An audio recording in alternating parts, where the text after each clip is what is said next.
खतरा उगलना पड़ेगा। किन्होंने खून इन चूसा है? लोगों को जिन्होंने यहाँ के लोगों को खून चूसा है, किन्होंने इन खून सबको चूसा है सर? ये जवाब देना पड़ेगा। जवाब उम्मीदवार के तौर पर लोगों के पास जाता है, लेकिन असल में इनका बीजेपी का आशीर्वाद है। ये किस हद तक सही है? आपको ये किसने बता दिया आपको?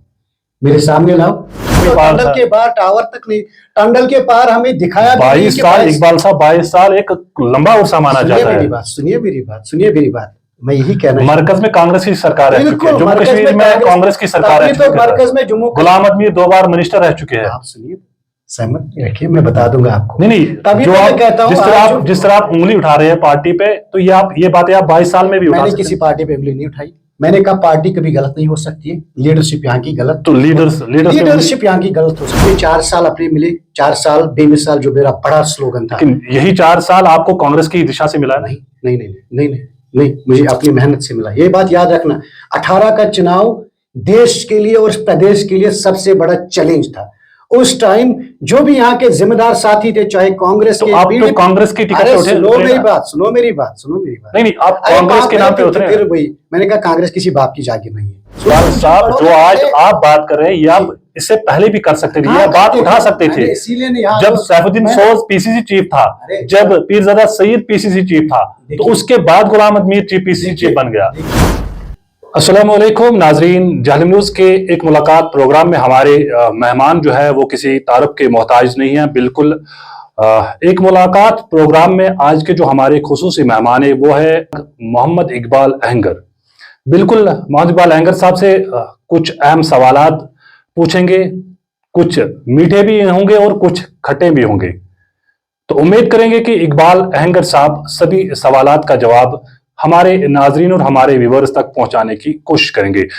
सीधे हम बात करने की कोशिश करेंगे इकबाल साहब से। इकबाल साहब, सबसे पहले हमारे इस एक मुलाकात प्रोग्राम में आपका खैर मकदम है। तो सबसे पहले हम जानना चाहेंगे कि हमारे नाजरीन को अपनी लाइफ जर्नी के बारे में मुख्तसर बताइए। हिलाल साहब, आपका शुक्रिया, द जालिम न्यूज़ का शुक्रिया, और आपको मुबारक भी। और साथ में जो आज आपने यहाँ पर इनविटेशन दी, प्रॉपरली प्रिपरेशन करके तो नहीं आया हूँ, बट आपका जो पहला सवाल है कि मेरी जर्नी कहाँ से स्टार्ट हुई। बेसिकली मैं एक उस घर से ताल्लुक़ रखता हूँ जो बिलो पॉवर्टी लाइन एक घर माना जाता था, उस घर से ताल्लुक़ रखता हूँ। यही डूरू जो हमारा ओल्ड हॉस्पिटल, उसके पीछे रहता हूँ। मेरा नाम मोहम्मद इकबाल अहंगर है। मेरे फादर का नाम अब्दुर्रहमान अहंगर था, वो इस दुनिया में नहीं है, और मेरी माँ भी इस दुनिया में नहीं है। तो ये मेरी पहली हिस्ट्री है कि मैं फिर जब 10th में पढ़ता था तो मेरी माँ बाप की तो इस दुनिया से रुखसत हो गए। तो उसके बाद कोशिश की कि स्ट्रगल की आगे चलने की। तो फिर मैंने TDC BA हायर सेकेंडरी में पास किया विद गुड मार्क्स, एंड उसके बाद मैं डिग्री कॉलेज अनंतनाग भी गया पढ़ने के लिए, तो कंप्लीट ग्रेजुएशन वहाँ से की। तो फिर मैं आहिस्ता आहिस्ता पॉलिटिक्स में आया। जब इकबाल साहब, आपको रोकना चाहेंगे, जब आपने 10वीं जमात का इम्तिहान पास किया है तो उस दौरान आपके वालिद साहब और आपकी वालिदा इस दुनिया से रुखसत हो गए। तो उसके बाद पढ़ाई का सिलसिला आगे चलाना, तो किन चैलेंजेस का सामना करना पड़ा? काफी कठिन मुकाबला भी देखिए, जब मेरे फादर साहब की डेथ हो गई तो उसके बाद जो मेरी माँ थी वहाँ पर, तो वो भी उस वक्त उनका पेंशन भी चलता है, थोड़ी गवर्नमेंट एम्प्लॉय भी थी, तो उनके सहारे में आगे चला। तो उसके बाद उनकी भी डेथ हो गई। तो फिर मेरे साथ एक बहन थी जो आज हॉस्पिटल में काम कर रही है, यहाँ मॉडल हॉस्पिटल में, तो वो मेरे साथ थी।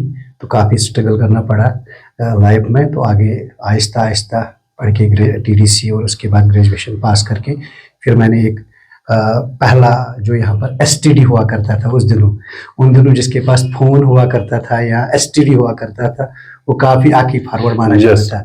तो पहले मैंने यहाँ पर, और मेरे साथ वो फारक अहमद हाजी साहब थे, हम मेरे डूरू मेरे नाग में हमने खोले, क्योंकि हमारी STD भी थी और ISD कॉल्स भी होती थी। तो काफ़ी अच्छा काम भी था उन्होंने। वहाँ से बिजनेस स्टार्ट करके फिर हमने शोरूम भी एक डाला यहाँ पर। तो काफ़ी वहाँ से फिर आहिस्ता आहिस्ता में पॉलिटिक्स में आया। तो पॉलिटिक्स आने में क्या मकसद रहा आपका कि आपने पॉलिटिक्स ज्वाइन किया है उन दिनों? देखिए, आपको उन दिनों का भी हालत पता है तो आज का भी हालत पता है। पॉलिटिक्स का बेसिक मकसद यही था कि हमने ज़िंदगी में सख्तियाँ देखी और जो हमने ज़िंदगी में मुसीबत उतार चढ़ाव देखी, ताकि जो हमारी कम्युनिटी है और जो बिलो पॉवर्टी लाइन या अंत्योदय से जुड़े हुए लोग हैं और उनकी खिदमत करना हमारा एक बेसिक मकसद था और बेसिक एम था। आहिस्ता आहिस्ता कोई 18 साल के बाद तकरीबन 22 साल से ज़्यादा हमने आज तक पॉलिटिक्स में दे दिए। पॉलिटिक्स में आज तक 22 साल दे दिए हमने। तो ये 22 साल कुल मिला के आपने शायद आपने कांग्रेस ज्वाइन किया था उस दिनों? बिल्कुल बिल्कुल।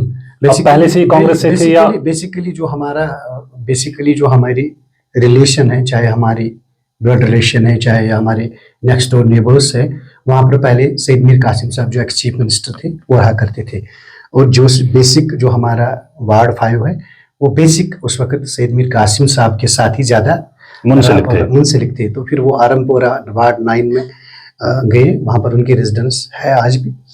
तो वहाँ से स्टार्ट किया। सैयद मीर कासिम जो मेरे फादर साहब थे या मेरी वालिदा थी या हमारे जो रिलेशन में थे, वहाँ पर जितने भी रिलेशन हमारी थी वहाँ पर इर्द गिर्द, वो सभी उस वक्त बिलोंग सैयद मीर कांग्रेस साहब के साथ है, इसीलिए उस वक्त कांग्रेस हमने ज्वाइन की थी। तो आपने मीर कासिम के साथ वाबस्तगी की है या आपने पर्टिकुलर गुलाम अहमद मीर के साथ उस वक्त रब्ता किया? देखिए, पार्टी किसी की बाप की जागीर नहीं होती है।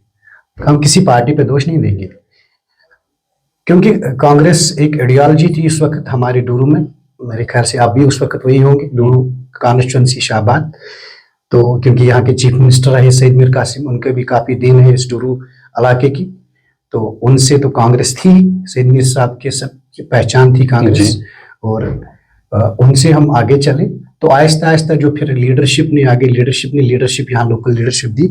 उस वक्त मुफ्ती मोहम्मद सईद और चौधरी असलम साहब और मोहम्मद शफी कुरैशी साहब, वो एक्स गवर्नर भी थे, वो प्रेसिडेंट रहे, पार्टी प्रेसिडेंट रहे हैं। तो उसके बाद महबूबा मुफ्ती भी MP मेंबर असेंबली रही बिजबिहारा से कांग्रेस की, उनसे हमने काम किया, थोड़ा सीख मिली उनसे भी। तो आगे चल के पार्टी ने जो लीडरशिप दी उस वक्त मुफ्ती साहब ने, तो उस वक्त जो जी मीर साहब थे वो यहाँ पर कांग्रेस संभालने आए, तो उनके साथ चले हम। तो गुलाम अहमद मीर के साथ चलना, तो कितना वक्त गुजारा आपने उनके साथ? 22 साल। गुलाम अहमद मीर के साथ 22 साल, 96। तो यानी उन्होंने आपका हाथ पकड़ के इस मैदान में उतारा? देखिए, हाथ कोई नहीं पकड़ता है। जब आप में टैलेंट हो, जब आप में काबिलियत हो, पॉलिटिक्स किसी की बाप की जागीर नहीं होती है। देखिए, जो हमारा कॉन्स्टिट्यूशन है, जो largest democratic country in world, सबसे जमहूरी तर्ज जो है हमारे देश में माना जाता है, जो डॉक्टर BR अम्बेडकर साहब ने हमारा कॉन्स्टिट्यूशन बनाया है, उसमें पॉलिटिक्स, जो मैं पहले भी व्यक्त कहता हूँ कि डेमोक्रेटिक सेटअप इम्पॉर्टेंट है कि इंसान के लिए जो चुनी हुई सरकार है वो इम्पॉर्टेंट है, जिसमें आपका भी एक फोर्थ पिलर, एक नाम आपका भी है कि सच्ची खबर और लोगों तक पहुंचाने की, ये आपका फर्ज भी बनता है। बट हाथ पकड़ना किसी का नहीं। मैंने कहा कि आइडियोलॉजिकली हम कांग्रेसी थे, तो आगे कांग्रेस आइडियोलॉजी है। जी, मैं मानता हूं कि आइडियोलॉजी कांग्रेस की थी, तो तब जाके आप कांग्रेस में आए, लेकिन 22 साल एक काफी उर्सा माना जाता है भाई। ये तो मेरे ख्याल से 2 डेट से प्लस तो वही है ना। तो वो किसी की मेहरबानी। तो शायद उस वक्त आपको लोग कम ही जानते ना, जब आपने गुलाम अहमद मीर के साथ चलना शुरू किया, तो शायद लोगों में आपकी पहचान बन गई। नहीं, पहचान नहीं। आपने आज कैमरा उठाया, आपको हिलाल साहब, तुरे साहब के नाम से जाना जाता था, वो तुरे साहब के बेटे हैं, मरहूम तुरे साहब के बेटे हैं। बट जब आपने कोशिश की तो आप आज वाइस प्रेसिडेंट है डिस्ट्रिक्ट के, जो हमारे ओजा है उनके डिस्ट्रिक्ट वाइस प्रेसिडेंट भी है आप। तो आपने कोशिश की, कैमरा उठा के हर गली, हर मोहल्ले में, हर एरिया में गए, हर कॉन्स्टिट्यूंसी में गई, अपनी आवाज़, लोगों की आवाज़ बुलंद की, और जो लोगों की डिमांड है, तभी तो आज शाह हिलाल माना जाता है, द जालिम न्यूज़। अपनी भी कुछ मतलब, जब हम काम करते हैं, जब हमने काम अच्छा किया तो लोग तो ऑटोमेटिकली हमें जानते ही है। वो तो तभी है ना जब लीडरशिप हर एक चीज मुहैया रखेगा। लीडर किसी, मैंने कहा ना, या पार्टी मुहैया रखेगी अपने लीडर्स के लिए। देखिए, आपने देखे होंगे यहाँ के लीडर्स किस तरीके से रंग चेंज करते हैं। हम उन लीडरों में नहीं थे, बट वक्त ने मजबूर किया। लीडर वो लीडर नहीं होना चाहिए। Leaders quality goes away, knows away and shows away. ये लीडर ये नहीं सोचना चाहिए कि मेरा आज इलेक्शन है, मैं अगले इलेक्शन के लिए सोचूंगा। लीडर उसको कहते हैं जो अगली जनरेशन का सोचे।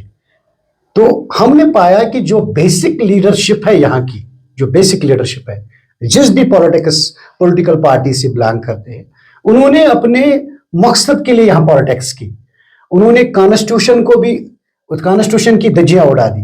उन्होंने यहाँ के रूल्स की धज्जियां उड़ा दी। आप देखिए, आप जब जब किसी पॉलिटिशियन के पास पावर आता है या सरकार आती है, जब कोई बड़ा ब्यूरोक्रेट बनता है, ये समझता है मेरे पास रूल है, मैं किसी की गर्दन रखूं या ना रखूं, मैं किसी को चाहूं या ना चाहूं, मैं किसी को रोजगार दूं या ना दूं, मैं किसी की सड़क बनाऊं या ना बनाऊं, मैं किसी की ड्रेन बनाऊं या ना, मैं हॉस्पिटल बनाऊं या ना बनाऊं।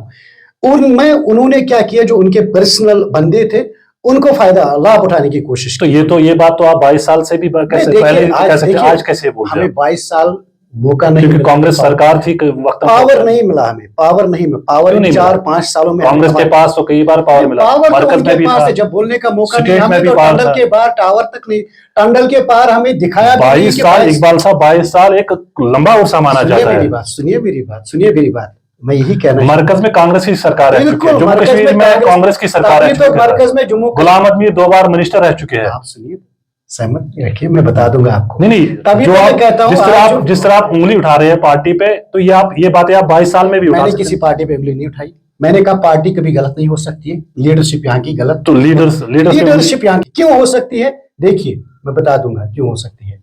अगर मैंने 22 साल अपनी फैमिली को डिस्कनेक्ट करके कांग्रेस पार्टी को कनेक्ट किया लोगों से, ग्रास रूट लेवल तक कांग्रेस तक पहुंचाया, हर घर तक मैंने कांग्रेस को पहुंचाया, मुझे वो भी दिन है मैंने कौन से मुसीबत मेरे ऊपर अटैक्स हुए, कौन से परेशानी हमने। सियासत करना कोई छोटी मोटी बात नहीं है। आजकल के लोग दिल वालों का काम है, दिल वालों को ही करने दो, समझे? ये छोटी मोटी बात नहीं है काम का चलाना, बट हमने जिस तरीके से चलाई उस दिशा से वो लोग भटक गए। उन्होंने, मैं यकीन से कहना चाहता हूं कि मैंने यहाँ के पीसीसी जो प्रेसिडेंट है विकार रसूल बानाली साहब, उनकी मेंबरशिप मैंने भर दी है, तो वो आज पीसीसी का प्रेसिडेंट बैठा है। तो हम यानी इकबाल अहंगर साहब तो बाईपास किया गया। क्यों? यहाँ की अच्छे लोगों को बाईपास किया गया इसलिए कि उनके खानदानी रूल चलने चाहिए। जैसे आप देख रहे हो, परंपरा है पिछले 70 साल से 50 साल से खानदानी राज चलता आ रहा है, अब हमें तोहमत दी गई, अब बीजेपी हो। अब हमें लोगों में बोला जाता है, ये सच ये बोलता है, ये बीजेपी है। अरे आप लोग, जब अटल बिहारी वाजपेयी की सरकार थी 2002 में, मुफ्ती मोहम्मद सईद चीफ मिनिस्टर थे यहाँ के, मरहूम मुफ्ती मोहम्मद सईद, तब कांग्रेस उनके साथ थी, तब अटल बिहारी वाजपेयी सरकार के साथ वो नहीं चलती, तब वो बीजेपी थे क्या? फिर महबूबा मुफ्ती ने सरकार बनाई बीजेपी के साथ, कि फिर महबूबा मुफ्ती बीजेपी नहीं थी? उमर अब्दुल्ला साहब फॉरेन मिनिस्टर थे बीजेपी सरकार में, एनडीए सरकार में, क्या वो बीजेपी नहीं थे तब? सरकार के जो स्कीम्स है, सरकार के जो प्लान से, प्रोजेक्ट से, डीपीआर से आगे लोगों तक पहुंचाना हमारा फर्ज था, क्योंकि हम पावर में थे। पावर से आउट होके अपनी पॉलिटिक्स। जब आप लोग भी पावर में थे तब भी ये चीजें आप कर सकते थे ना, आम जनता के लिए। देखिए, कर सकते थे।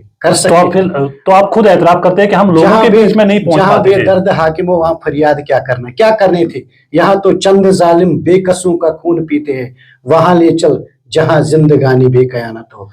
इन लोगों ने हमें बोलने का मौका भी, आपको अक्लमंद को, हाथ कंगन को, थोड़ा सा इशारा, पढ़े लिखे को इशारा में ही कहे, हर किसी लीडर ने यहाँ, क्या कांग्रेस पार्टी इसका जिम्मेदार है? हर किसी, मैंने फिर से पार्टी की बात, मैं क्या नेशनल कॉन्फ्रेंस जिम्मेदार है? पार्टी की बात नहीं कर रहा हूँ, मैं पार्टी की बात नहीं कर रहा हूँ, फिर नेशनल कॉन्फ्रेंस सब, मैं पार्टी की, मैं कह रहा हूँ यहाँ की लीडरशिप। तो लीडरशिप है ना, या कांग्रेस के है, या पीडीपी के है, या नेशनल कॉन्फ्रेंस के है? लीडरशिप उन्होंने तो किया, क्यों नहीं किया? किया, और क्या किया? आप मुझे बताओ। आप मानते हैं कि सभी सियासी जमातों ने यहाँ पे लोगों के साथ खिलवाड़ किया है?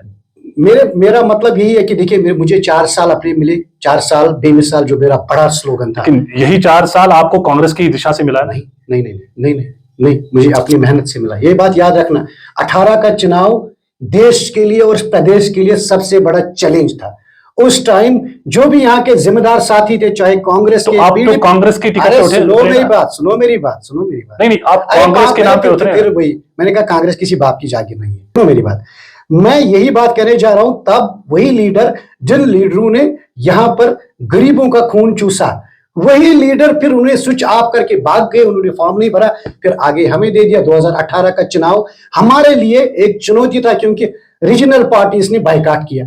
अगर रीजनल पार्टी से बाइकाट, हम चुनाव में आए, चुनाव के बाद हमने लड़ा, तो इनको लगा जैसे 20 साल 18 साल इनको चलते रहे, इसी तरीके से चलाएंगे, मगर 4 साल में हमने दिखा दिया कि सरकार किसको कहते हैं। वही मैं कह रहा हूँ सरकार किसको तरीके से, वही मैं किस कह रहा हूँ, तरीके से इकबाल चलाएंगे। साहब को कांग्रेस के नाम से जाना जाता है ना लोग। जी नहीं, मुझे कांग्रेस के, मुझे अपनी शख्सियत से जाना, अपनी काम से जाना जाता है। तब जाके इकबाल साहब के हक में लोगों ने वोट दिया जब आप कांग्रेस पार्टी में थे। नहीं, देखिए कांग्रेस पार्टी ने आपको मैंडेट दिया। जो लोकल मुद्दे होते हैं ना, जो लोकल चुनाव होते, अर्बन हो, पंचायत हो, ये किसी स्लोगन पे नहीं, किसी फिलहाल आपको रोकना चाहेंगे, फिलहाल आपको रोकना चाहेंगे इकबाल साहब, फिलहाल आपको रोकना चाहेंगे।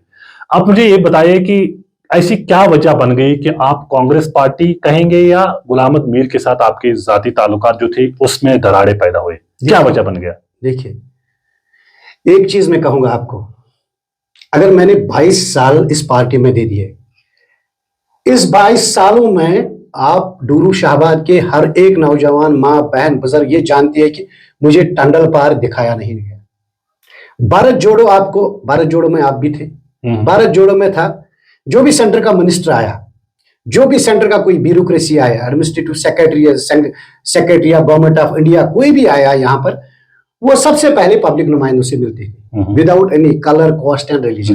इनका ये कौन है, क्या है, किस पार्टी से, वो मिले। वो एलजे साहब की डायरेक्शन थी वहां पर कि इनसे बात कीजिए। इन्होंने वक्त में इलेक्शन, उन चीजों में उस वक्त इलेक्शन लड़ा जब सब लोग भागे, इलेक्शन से बाइकाट किया।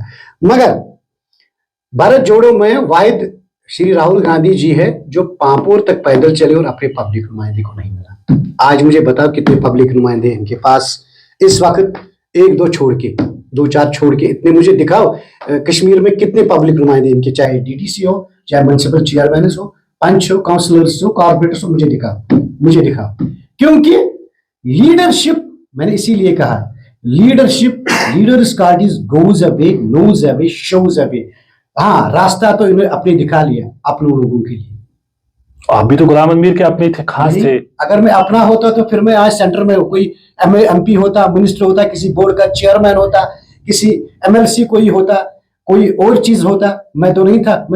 हमें इसी डूर में रखा गया, यही पर सियासत हमारी सिमटी गई। जैसे हमारे जो रिश्तेदार है, वालिद थे, कांग्रेस वर्कर थे, उनको भी इसी एरिया में सिमटा गया कि यहीं पर आप सियासत करो। नहीं जी, जब तक आप एक्सपोजर दोगे आप लीडर नहीं बनोगे। हमने अपने आप को एक्सपोजर दिया तो हमने पूरा देश दुनिया देखा। पिछले साल मुझे गवर्नमेंट ऑफ इंडिया ने रूस के लिए प्रेफर किया था, रूस जाने के लिए। तो मैंने पूरा इंडिया देखा इन मतलब सालों में, और हमारे पास टैलेंट की कमी नहीं थी। चलो ठीक है, हम बड़े लोग नहीं, हम गरीब घर से ताल्लुक रखने वाले हैं लोग हैं, मगर एक दिशा अर्बन लोकल बॉडीज को हमने दे दी। यहाँ से जो चीजें होती थी वो जम्मू में होती थी, वो श्रीनगर में होती, वो लद्दाख में होती थी, वो अनंतनाग में होती थी, वो बाकी एरियाओं में होती थी। कॉपी पेस्ट करते थे। ये वाइड म्युनिसिपैलिटी होगी नंबर 1 कंटिन्यू 5 साल से, जिसका किसी ने नंबर नहीं खाया।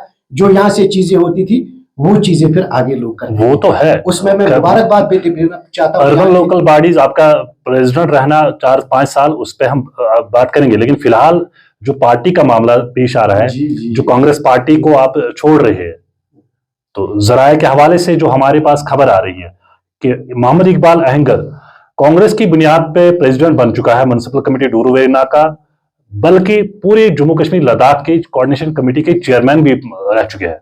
लेकिन एक नाम था इनके पीछे, कांग्रेस का नाम, जो कि एक बड़ा नाम है, एक बड़ी पार्टी मानी जाती है कांग्रेस पार्टी। उस नाम से बागबानो तुम्हें हो मुबारक, चूस लो खून इन घुनों का, जाग जाएंगे अहले गुलशन, कतरा कतरा किन्होंने खून चूसा है? लोगों को जिन्होंने यहाँ के लोगों को खून चूसा है, किन्होंने खून चूसा है सर? ये जवाब देना पड़ेगा। देखिए, क्या सियासत चंद लोगों की सियासत है? ये किसी की जागीर है, ये किसी की जागीर है। आप खुद लिखिए किनको आगे बिठाया है इन्होंने। जिसके पास 2 वोट नहीं उसको ओहदा दिया गया, जिसके पास घर में कोई अपनी बीवी और अपनी बहन साथ नहीं उसको ओहदा दिया गया। इसलिए यहाँ के टैलेंट को दबाया गया पिछले 50 सालों से कि टैलेंट बाहर नहीं आना चाहिए। अब टैलेंट बाहर आ चुका है, इनको हर चीजों का जवाब देना पड़ेगा अवाम के सामने। अवाम पावर है। हमारे पास जराये के हवाले से ये खबर सामने आया कि जब गुलाम अहमद मीर ने अपने बेटे को डीडीसी इंतखाबात में मैदान में उतारा, तो उस वक्त से मोहम्मद इकबाल अहंगर बिल्कुल कांग्रेस पार्टी से नाराज रहे। बिल्कुल, देखिए मैं नाराज किसी ने डीडीसी मेंबर उनका एक वो वहां के अपर बेल्ट की एक जो उनकी जो अपनी यूनिट है उन्होंने उसको अक्सर implement किया। अक्सर बेशतर उन्होंने- अगर उन्होंने- देखा जाए उन्होंने कांग्रेस के जो आला अधिकारी हैं, जिन्होंने 50 साल कांग्रेस में अपने फराइज अंजाम दिए हैं, यानी एक खादिम के बतौर लोगों के पास गए, उनका भी यही मानना है कि गुलाम अहमद मीर ने उस वक्त बड़ी गलती की है जब उन्होंने अपने बेटे को इस मैदान में उतारा। तो वो मैं उसमें मैं कोई टिप्पणी नहीं कर सकता हूं क्योंकि वो उनका फैसला था, क्योंकि अपर बेल्ट शाहबाद बाला का फैसला था, वहां के जिम्मेदारों का फैसला था। उन्होंने किसको उठाना था किसको नहीं उठाना था वो उनकी अपनी पर्सनल है, पर्सनल किस बुनियाद पे उन्होंने किया है हम उसमें नहीं जा सकते। हम ओवरऑल यहाँ की बात करते हैं, ओवरऑल जो हमारा पॉलिटिकल सिनेरियो है पूरे कश्मीर का, खासकर जेएंडके का, उसमें जिक्र करते हैं। आप देखिए जो हमारा कॉन्स्टिट्यूशन है, हम हर चीज कॉन्स्टिट्यूशन पे लड़ते हैं जी, चाहे वो डेमोक्रेटिक सेटअप हो, चाहे एग्जीक्यूटिव लाइन हो, चाहे वो कोई भी चीज हो, चाहे आप हो उसमें 4 चीजें हैं, liberty, equality, fertility and justice. जी, इन 4 चीजों में मुझे बताओ क्या कौन सा चीज है। अगर हम लिबर्टी की बात करेंगे तो कहाँ है, वही मैं कह रहा हूं। अगर हम जस्टिस की बात करें, इक्वालिटी की बात करें, इक्वालिटी में इक्वल पॉलिटिक्स शेयर होना चाहिए। इक्वालिटी में आपको चाहे जो एसटी हो वो ओबीसी भी होना चाहिए, वो जर्नल भी होना चाहिए। अगर आप फर्टिलिटी की बात करें, यूनाइटेड नेशन जिसको कहते हैं, कहाँ इन्होंने बात की? वही मैं कह रहा हूँ इकबाल साहब, जो आज आप बात कर रहे हैं ये आप इससे पहले भी कर सकते थे, ये बात उठा सकते थे। इसीलिए जब सैफुद्दीन सोज पीसीसी चीफ था, जब पीरजादा सईद पीसीसी चीफ था, तो उसके बाद Ghulam Ahmad Mir chief PCC chief बन गया। देखिए पीसीसी चीफ आज गुलाम अहमद मीर को मुबारक है, वो जनरल आज एआईसी के जनरल सेक्रेटरी है, लेकिन जो आप इस वक्त नाराजगी दिखा रही है तो इससे पहले भी आप बात कर सकते ना। सुनिए, जब उनको प्रेसिडेंट डूरू वालों ने बना दिया, जब उसका कैरियर अपने आप को कैरियर बनाना आया कि वो एआईसीसी जनरल सेक्रेटरी पहुंचा, क्या हम किसी पोस्ट के लायक नहीं थे? क्यों नहीं थे? तो फिर अपने लिए वो कैरियर बनाएंगे, हम लोगों का कैरियर वो तबाह करेंगे। मैं आप ही के लिए कह रहा हूँ, ये आवाज आप इससे पहले भी उठा सकते थे ना। नहीं, आवाज उठाने के लिए चीजें होनी चाहिए, आवाज उठाने के लिए पावर। 4 साल आपकी बाई को पावर आया, मैंने दिखा कर रहा है कि डेमोक्रेटिक सेटअप, पब्लिक नुमाइंदा किसको कहते हैं। हमने कभी ये नहीं कहा कि कौन किस पार्टी से है, कौन क्या करता है। हमारे दरवाजे पे जो आया सो आया। हमने कहा दरवाजा ओपन है 24 घंटे, जिसको जितना अपना हक है गवर्नमेंट की स्कीम में आ जाओ ले जाओ, क्योंकि ये गवर्नमेंट टैक्स का पैसा है, लोगों का पैसा है, लोगों के बीच आता है जाता है। अहमद की टोपी मोहम्मद के सर, मोहम्मद की टोपी अहमद के सर चलता है। आज तक मैंने किसी को ये नहीं बताया होगा अपने म्युनिसिपैलिटी में कि आपने किसको वोट किया और किस पार्टी से, तभी तो आपका भाई कामयाब लीडर में से माना जाता है। इन्होंने क्या किया, जो भी जो पॉलिटिक्स, चाहे रीजनल पॉलिटिक्स हो चाहे नेशनल पॉलिटिक्स हो, इन्होंने हर वक्त गिने चुने लोगों को उठाकर उनको फायदा दे दिया है, उनको आगे चलाया है।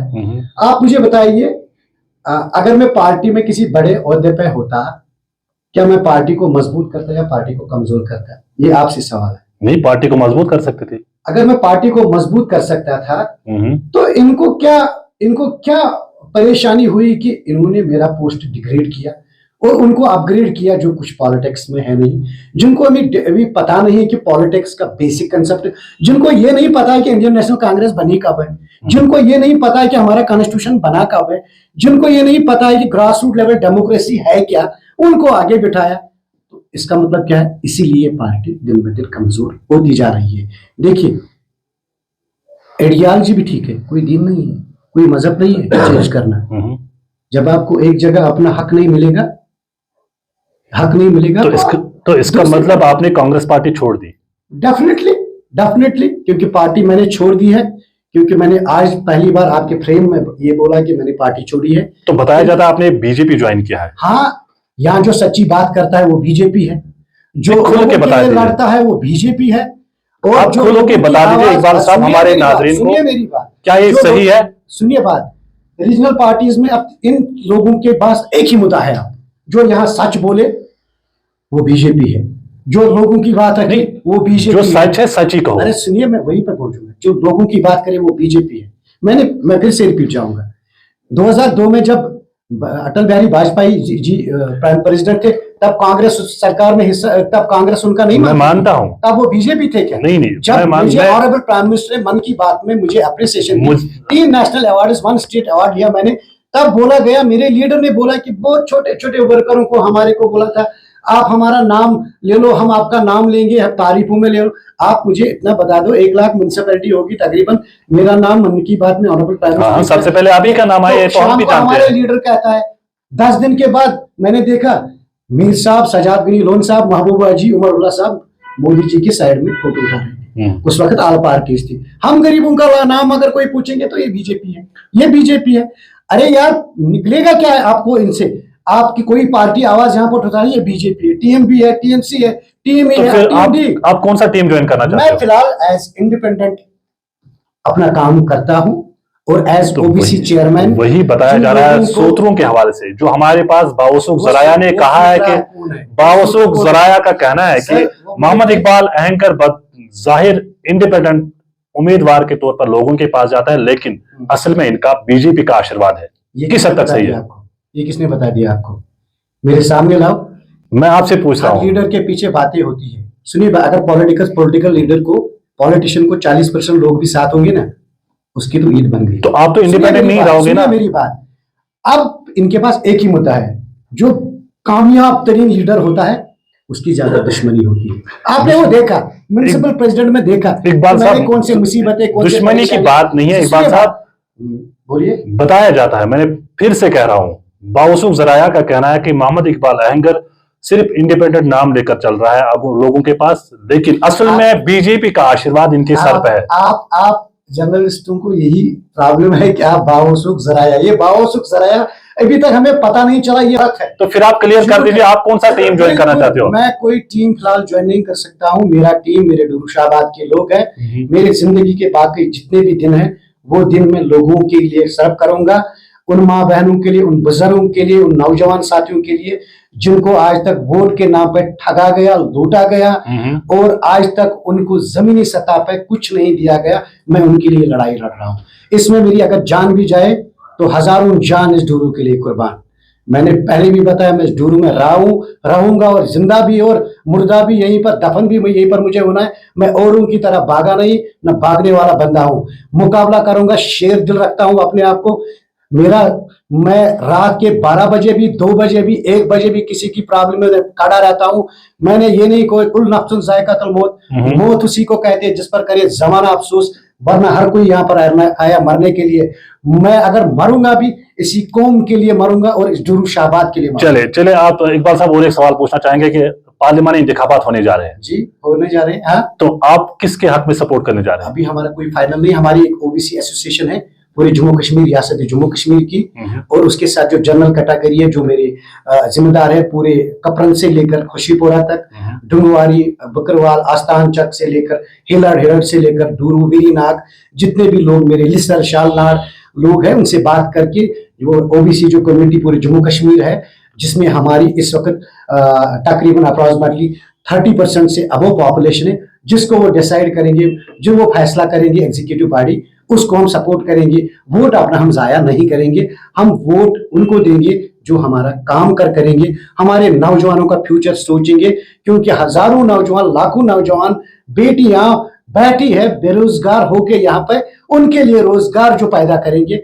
उनके लिए जो अनएम्प्लॉयमेंट यूथ्स है, वुमेन्स एम्पावरमेंट की बात हम करेंगे हम बेसिक हॉस्पिटलों की बात करेंगे, 3 चीजों की बात और करेंगे, हॉस्पिटल के बिजली की बात करेंगे, हम बेटर एजुकेशन की बात करेंगे। बेटर एजुकेशन लोग यहाँ के लोगों को मिलनी चाहिए। यहाँ के लोग डॉक्टर, इंजीनियर, टैलेंट में कमी नहीं है। मैं पिछले 1-2 महीने से लगा हूँ, पूरे साउथ से लेकर नारद से लेकर सेंटर तक लगा हूँ। मैंने जो ओबीसी कम्युनिटी पाई, मैंने इतना टैलेंट उनमें पाया, वो इस कौम, इस देश और इस कौम की खिदमत कर सकते हैं, मगर उनको खाली लुटा गया है ओबीसी के नाम पे। अरे ओबीसी, आज ओबीसी के पास 30% वोट है, 30% वोट। अभी तक उनकी रिजर्वेशन नहीं दी गई थी। क्यों नहीं दी गई थी? क्यों? अगर मंडल कमीशन ने, अगर ऑनरेबल सुप्रीम कोर्ट ने उसमें डिसीजन दिया था, मंडल कमीशन का रिपोर्ट आया था at the rate of 27% in overall India, तो आज अगर 8% इन्होंने जॉब रिजर्वेशन दी, उसके साथ जो पॉलिटिकल रिजर्वेशन यहाँ पर मिली, चाहे वो अर्बन हो चाहे वो पंचायत हो, हम कोशिश करें इसको डबल डिजिट में लाए, डबल डिजिट में इसको लाए, दुगना किया जाए ओबीसी रिजर्वेशन। जो हमारे मुची कैटेगरी है, चौपान कैटेगरी है, अहंगर कैटेगरी, कुमार कैटेगरी है, धोबी कैटेगरी है, जितने भी कैटेगरी है, मतलब बहुत कैटेगरी है इसमें, उन कैटेगरियों को अपने जॉब रिजर्वेशन भी मिलना चाहिए, पॉलिटिकल रिजर्वेशन भी मिलना चाहिए, मिल भी रहा है। और हमने पिछले दिनों में वर्दी डिप्टी कमिश्नर का शुक्रिया अदा करना चाहता हूँ, ऑनरेबल एलजी सर का शुक्रिया अदा करना चाहता हूँ, नोडल अफसर उन्हें बना दिए। विद इन नो टाइम उनकी ओबीसी इशू होगी, वो सेंटर में भी फॉर्म भर सकते हैं और स्टेट में भी फार्म का हक, बेसिक जो गुड गवर्नेंस कहते हैं, अकाउंटेबिलिटी कहते हैं, वो आज चल रहा है। हाँ, इकबाल साहब, और एक सवाल, आप 5 साल सदर म्युनिसिपल कमेटी डूरू वरीनाग का ओहदा संभाल लिया आपने, काफी सारा तरक्याती काम भी किया आपने, तो काफी सारे ऐसे प्रोजेक्ट रहे जो अभी अधूरे ही है। तो उसके बाद आपने सुप्रीम कोर्ट का दरवाजा खटखटाया अपनी इस टेन्योर के लिए, क्यों? जब हमने 2018 में चुनाव लड़ा, हालत इतनी खराब थी कि हमारे ऊपर अटैक्स भी हो गए। हमें उस वक्त जो हमारे आज डीआईजी साहब थे, उस वक्त एसएसपी अनंतनाग थे, एसएसपी अनंतनाग थे उस वक्त, अल्ताफ खान साहब, उन्होंने हमें वहां पर ग्रैंड वैली होटल में 5 मंथ हमारी सिक्योरिटी की, हमारी सेफ्टी के लिए हमें रखा। हमने जो एज फर्स्ट जो सेक्शन 14 और सेक्शन 13 होता है, जो हमारा म्युनिसिपल एक्ट है, सेक्शन 13 और सेक्शन 14 में हमने काउंसिल की फर्स्ट मीटिंग तब तक नहीं की थी। उसके हिसाब से जो हमने जो ऑनरेबल सुप्रीम कोर्ट का दरवाजा खटखटाया, उन्होंने हमें एज पर section 14 and section 13 and first council of meeting of first council, उसमें हमें स्टे दिया और कंटिन्यू हमें एज म्युनिसिपल प्रेसिडेंट पावर रखा अपने अर्बन लोकल बॉडीज में। मगर अर्बन लोकल बॉडीज के जितने भी ऑनरेबल प्रेसिडेंट्स थे और जितनी पब्लिक नुमाइंदे थे, चाहे लद्दाख से थे, चाहे जम्मू से थे, चाहे कश्मीर, सेंट्रल कश्मीर से थे, साउथ कश्मीर से थे या नॉर्थ कश्मीर से, अर्बन लोकल बॉडीज के जितने भी पहली बार अर्बन लोकल बॉडीज के पब्लिक नुमाइंदों ने जो काम किया है, ये गोल्डन मतलब जो हमारे सुनहरी अल्फाज कहते हैं, हरूफ उनसे लिखा जाएगा, क्योंकि गोल्डन वर्ड से लिखा जाएगा कि उन्होंने, चाहे सेग्रीगेशन की बात करेंगे, सोर्स सेग्रीगेशन की बात अर्बन लोकल बॉडीज को पता नहीं था, चाहे हम डोर टू डोर कलेक्शन की बात करें, चाहे ब्यूटिफिकेशन की बात करें, चाहे हम RRR की बात करें, रिसाइकलिंग की बात करें, चाहे हम वेस्ट टू वेल्थ की बात करें, जिसमें डूरू ऑलरेडी नंबर 1 रहा। हमारे 2 सॉलिड वेस्ट, एक वेरीनाग, एक डूरू में तैयार हो रहा है, ब्यूटिफिकेशन बन रही है। इस तरीके से अर्बन लोकल बॉडीज में जितने भी ऑनरेबल प्रेसिडेंट्स थे या ऑनरेबल काउंसलर्स थे उस वक्त के, उन्होंने काफी योगदान दिया और काफी अच्छा काम किया है। आजकल हमें लग रहा है कि थोड़ा कुछ धीमा चल रहा है अर्बन लोकल बॉडीज। इसमें मैंने एलजी साहब को भी पिछले दिनों बताया, मैं फिर से एलजी साहब से गुजारिश करूंगा कि अर्बन लोकल बॉडीज का जो हमने एक छाप छोड़ी थी, एक चीजें छोड़ी थी, एक दिशा और दशा दे दी, उसमें थोड़ा जो स्लोनेस हो गई है, उसमें वो कॉग्निजेंस ले ले, ताकि जो रुके पड़े काम है, हमारे प्लान प्रोजेक्ट्स अभी 5 साल चलेंगे, तो जितने भी हमने DPRs तैयार किए हैं, जितनी भी हमने चीजें तैयार की, उनमें काम अभी चल रहा है। खाली हम अर्बन लोकल बॉडीज की बात नहीं कहेंगे, अर्बन लोकल बॉडीज के बाहर भी मैं यहाँ के रेवेन्यू डिपार्टमेंट और जो हमारे DCs रहे, उन्होंने लैंड आइडेंटिफिकेशन करके हमें चीजें दी गई, जिनमें हमने waste management, children parks extra बना दिया है। तो उसके साथ जो आगे जो टूरिज्म का सेक्टर अगर देखोगे, जो रीढ़ की हड्डी माना जाता है, agriculture, holistic developmental agriculture program, जिसमें ऑनरेबल एलजी साहब ने यहीं पर इनॉग्रेशन की। उस वक्त हमने डुलू साहब थे चीफ से, उस वक्त एग्रीकल्चर फाइनेंशियल कमिश्नर एग्रीकल्चर, तो उसके बाद आज वो चीफ सेक्रेटरी भी, उन्होंने डूरू चूज किया, वो यहाँ ऑनरेबल एलजी ने उसकी बाज़ाब्ता पर इनॉग्रेशन की। ये चीजें हमने डूरू में स्टार्ट की है। और टूरिज्म की बात की है कि मैं उस वक्त के चीफ सेक्रेटरी जनाब मेहता साहब का शुक्रिया अदा करना चाहता हूँ, जिन्होंने काफी पैसा हमें टूरिज्म के लिए दिया, डेवलपमेंट अथॉरिटी की, जिसमें हम घंटाघर बना रहे, वहाँ हट्स बना रहे, ब्यूटिफिकेशन ऑफ वेरीनाग, रसुलमीर के लिए, रसुलमीर जो हमारी पार्क है उसके लिए भी पैसा हमने रखा है उसमें, और चाहे महमूद गामी पार्क है उसमें काफी पैसा हमें उस वक्त के जो हमारे वर्दी चीफ सेक्रेटरी थे उन्होंने दिया। तो यही इनको खटक रहा है कि मेरा जो पार्ट था, मैंने काम अच्छा किया, मैं एलजी साहब को भी प्यारा हुआ, मैं चीफ सेक्रेटरी भी मेरी इज्जत करता था, प्रिंसिपल सेक्रेटरी जो आज एडिशनल चीफ सेक्रेटरी मिस्टर धीरज गुप्ता जी थे, जिनकी बदौलत अर्बन लोकल बॉडीज बूस्ट हो गई। तब से 2-3 प्रिंसिपल सेक्रेटरी चेंज हो गए, आज कमिश्नर सेक्रेटरी है। उतना काम तो नहीं होता जो धीरज गुप्ता के वक्त में काम हुआ। तो काफी जो मैंने उनको बता दिया है किस तरीके से किस सिस्टम में काम करना है, तो उन्होंने बता दिया है। तो आप तो लंदन से आगे हो चुके हो, तो वही दिशा उन्होंने जम्मू में कॉर्पोरेशन को, श्रीनगर को दे दी, स्मार्ट सिटीज बना दी, अब स्मार्ट टाउन्स भी बना रहे हैं आने वाले फ्यूचर में। तो उस वक्त के एडमिनिस्ट्रेशन का मैं शुक्रिया अदा करना चाहूँ। जो भी मुझे काम निकला वो एडमिनिस्ट्रेशन ने मुझे सपोर्ट किया। तो इनको लगा शायद ये घुस गया किसी पार्टी में, इसमें क्या है, ये पॉलिटिक्स। मैंने कहा कोई दिन तो नहीं है, गुनाह होगा अगर चेंज करना होगा, देखिए आगे क्या होगा, और भी चीजें। तो फिर भी इशारा दीजिए। अभी फिलहाल मैंने जो आपको बता दिया, फिलहाल मैं एज इंडिपेंडेंट काम कर रहा हूँ लोगों की बहबूदी के लिए, लोगों की माँ बहनों की बहबूदी के, नौजवान। तो ये सच है बीजेपी सपोर्ट कर रही है आपकी? किसने बोला? फिर से सूत्रों के हवाले से आप बोलो ना, किसने बोला? अगर कोई आपके पास प्रूफ है, किसने? अब क्लियर ही कर दीजिए। देखिए, फिर कौन सी पार्टी ज्वाइन करने जा रहे हो? प्राइम मिनिस्टर का शुक्रिया अदा करना चाहता हूँ कि विदाउट एनी आइडियोलॉजी उन्होंने मेरा नाम लिया, मुझे सपोर्ट किया। चलिए, बहुत बहुत शुक्रिया। ये थे मोहम्मद इकबाल अहंगर, जो कि सदर म्युनिसिपल कमेटी डूरू वेरनाग रह चुके हैं। कुल मिला के मोहम्मद इकबाल अहंगर से जो सवाल हमने पूछे, तो इन्होंने भी भरपूर कोशिश की है आप नाजरीन तक अपने जवाब देने की। और मिलते हैं अगले और शुमारे में, तब तक के लिए मुझे दीजिए इजाजत। खुदा हाफिज।